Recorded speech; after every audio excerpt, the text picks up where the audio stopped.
Boa tarde, turma. Vamos começar nossa aula de ciências e vamos continuar hoje com um tema sobre astronomia e sociedade.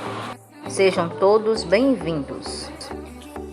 Em 16 de julho de 1969, às 10h32 do horário de Brasília, um foguete decolou dos Estados Unidos, levando consigo 3 astronautas em direção à Lua. Essa foi uma das maiores conquistas científicas do século XX. A missão que levou os primeiros seres humanos à Lua foi chamada de Apollo 11. Ela foi coordenada pela NASA. O foguete utilizou na missão tinha 121 metros de altura e era chamado de Saturno V. Após 12 minutos do lançamento, o foguete com os tripulantes já estava orbitando a Terra a 28 mil km por hora. Após 79 horas de viagem e algumas manobras no espaço, a nave passou a orbitar a Lua. No dia 20 de julho de 1969, um módulo lunar com Aldrin e Mostrem chega à superfície da Lua. Eles descem do módulo, tiram fotografias, instalam equipamentos e coletam amostras de rochas lunares. Cole fica nas naves que continuam a orbitar a Lua. Pouco mais de 2 horas depois do pouso, os astronautas estão de volta ao módulo lunar. Algumas horas depois, o módulo se junta à nave para a viagem de volta. No dia 24 de julho de 1969, os astronautas pousam em segurança no Oceano Atlântico e são resgatados pela Marinha Americana. Para o sucesso dessa e de outras missões espaciais, diversas tecnologias foram desenvolvidas para garantir a segurança dos astronautas, oferecer condições de sobrevivência no espaço, comunicação, entre outras. Essas tecnologias também foram aproveitadas para diferentes situações e atualmente fazem parte do nosso cotidiano. Vamos ver alguns. O exemplo é o Teflon, que é utilizado em panelas para evitar que os alimentos grudem no fundo ao serem preparados. Um outro é o tecido não infláveis, utilizado em uniformes de bombeiro. Alimentos liofizantes, alimentos com baixíssimo teor de água que devem ser hidratados no momento do consumo. Esse tratamento reduz sua decomposição e contaminação. Também o purificador de água utilizado nas residências, o velcro utilizado em roupas e uma variedade de outros produtos. O monitor cardíaco utilizado em hospitais. Existem também o sistema de comunicação por satélite, GPS, televisão, internet, monitores do tempo e queimadas e desmatamento são algumas das utilizações dos satélites atuais. Vamos entender um pouco sobre os povos e os astros. Para isso, vamos observar essas imagens.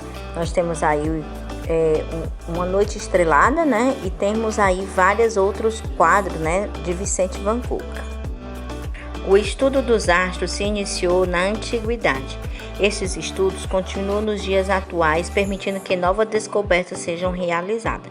Também estudamos que os telescópios são muito importantes para a astronomia e que entre os quais mais contribuíram para o conhecimento do universo e tal de Hubble.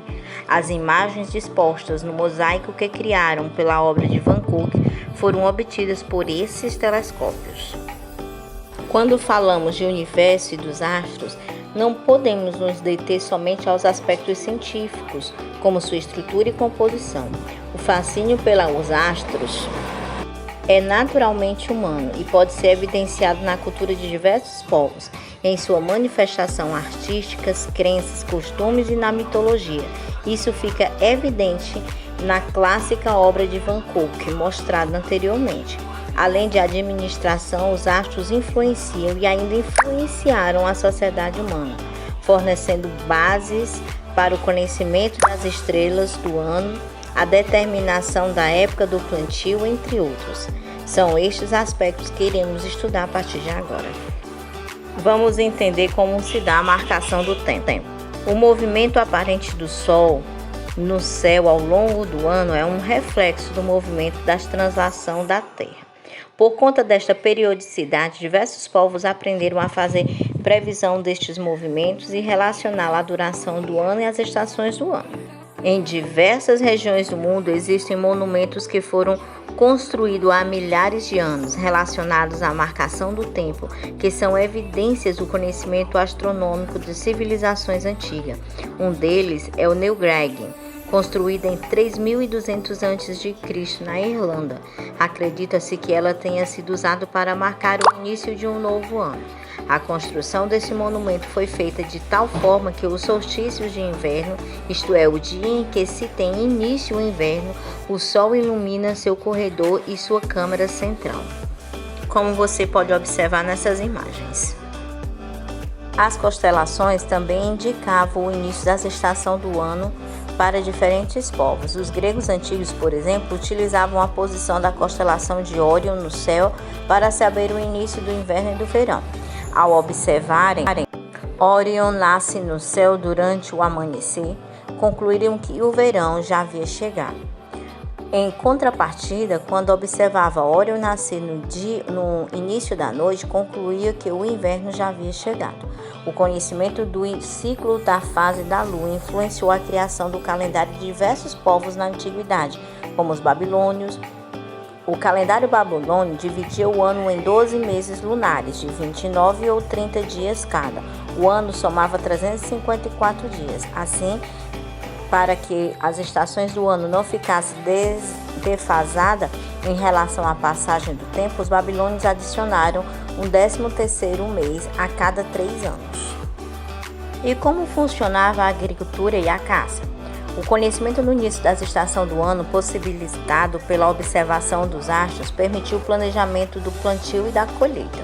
Na antiguidade, os egípcios, por exemplo, realizavam o cultivo às margens do rio Nilo em função das cheias anuais do rio. Eles sabiam que as cheias se iniciavam quando as estrelas Sepete, conhecida atualmente como Sírius, aparecia antes do amanhecer. As fases da lua também são utilizadas pelos indígenas Tupi-Guarani para determinação das épocas de plantio e dia de caça.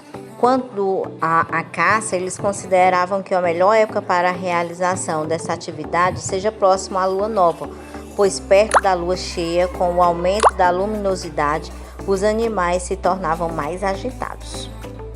Então é isso, turma. Por hoje vamos ficando por aqui. Segue agora a sua atividade.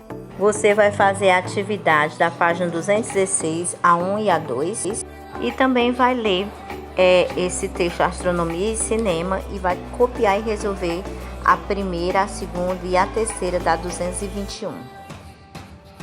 Então você vai copiar e resolver a atividade em seu caderno, tirar uma foto legível e em seguida enviar para mim, tá bom? Vou ficar aguardando você. Um grande beijo e até a nossa próxima aula. Tchau, turma!